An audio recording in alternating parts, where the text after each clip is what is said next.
আমার হাতে আছে একটা কৃষি পণ্য কাঁচামরিচ। এটা লাল, যদিও এরকমই হয়। তো এটা দেখালাম একটা কারণে, যেটা হচ্ছে যে আপনার অনেকেই ধারণা যে চায়নাতে ঝাল পাওয়া যায় না এবং কাঁচামরিচ তো পাওয়া যায় না, তাই আপনাদের ধারণাটা ভুল। তবে আজকের ভিডিওটা এই বিষয়ে না, আজকের ভিডিওটা যে বিষয় সেটা হচ্ছে যে আমি যেটা অনুধাবন করি, আমি অনেক আগে থেকে ব্যবসা করি আলহামদুলিল্লাহ, স্কুল লাইফ থেকে ছোট ছোট করে করছি, সেটা হচ্ছে প্রফেশনালি না।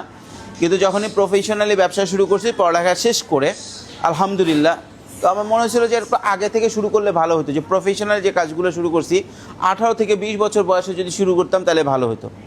তো অনেকে আমাকে নতুন উদ্যোক্তারা, একদম ইয়ং জেনারেশন 16 থেকে 21 বছরের যারা আছে, যাদের টকবগে যুবক বলা হয়, তারা অনেকে জিজ্ঞেস করে ভাই আমি কোন ব্যবসা দিয়ে শুরু করতে পারি। অ্যাকচুয়ালি যদি আপনার টার্গেট লং রানে হয়, সারা পৃথিবীর যে পরিস্থিতি, আমাকে যদি আবার 18 থেকে 20 বছর বয়সে আমি ফিরে যেতে পারতাম, আবার যদি রিস্টার্ট করতে পারতাম। রিস্টার্টের কথা বলতেছি কারণ আলহামদুলিল্লাহ এখন বিজনেস যেভাবে ছড়াইছে, এইগুলো সব করে লেপেটে আবার নতুন করে শুরু করা সম্ভব না। যাই হোক, তো আমি যদি ওইভাবে শুরু করতে পারতাম 18-20 বছর বয়সে, আমি কৃষি পণ্য নিয়ে ব্যবসা করতাম। কেন জানেন?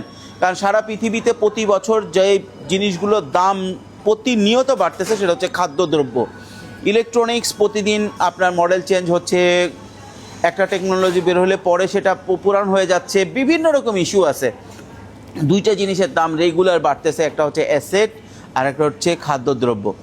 এখন অ্যাসেটের পরিবেশটা এমন একটা পর্যায়ে যাবে খুব রিসেন্ট, যেটা একদম হাতে গোনা কিছু লোক ছাড়া আর পরবর্তীতে আর অ্যাসেট কিনতে পারবে না। যেমন আপনার দাদারা চাইলে একরকে একর কিনছে, আপনার বাবারা চাইলে আপনার শতকে শতকে কিনছে, এখন আপনি এসে ইঞ্চিতে ইঞ্চিতে কিনতেছেন।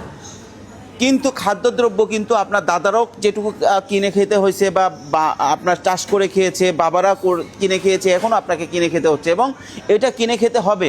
প্রতিনিয়ত পৃথিবীতে জনসংখ্যা বাড়তেছে এবং প্রতিনিয়ত বাড়বে। সো আপনাকে যেটা করতে হবে সেটা হচ্ছে যে যদি আপনি শুরু করতেন এবং আমার যদি থাকতো, নো প্রবলেম, আমার যদি মানে ক্যাপাসিটি থাকতো আবার রিস্টার্ট করার, এবং আমি যদি ফিরে যেতে পারতাম আমার ওই এজে, তাহলে আমি কৃষি পণ্য নিয়ে ব্যবসা শুরু করতে পারতাম। আপনাকে শুধু যেটা করতে হবে সেটা হচ্ছে মাথায় রাখতে হবে যে একদম গতানুগতিক কৃষি না করে সবচেয়ে লেটেস্ট টেকনোলজি দিয়ে কৃষি কাজ করা। এবং চায়নাতে যেটা আমরা দেখি লেটেস্ট টেকনোলজি দিয়ে কৃষি যে কাজটা করে সেটা হচ্ছে ইউনিক সব জিনিস পাওয়া যায়। যেমন হচ্ছে কাঁচামরিচ, এরা খুব অল্প একই জমিতে লাল মরিচ, কাঁচামরিচ, এই ধরনের মরিচ সব চাষ করে, যেটা আমাদের দেশে দেখি যে 1 বিঘাতে একই আইটেম করে, এরকম না। এরা একটা জায়গাতেই ছোট ছোট অনেক কীভাবে করে আমি দেখছি, ওদের কৃষি খাত মানে এইগুলো দেখছি, আপনার গ্রিন হাউসগুলো দেখছি। পরবর্তীতে যদি কখনো দেখি আপনাদেরকে দেখাবো। ধন্যবাদ।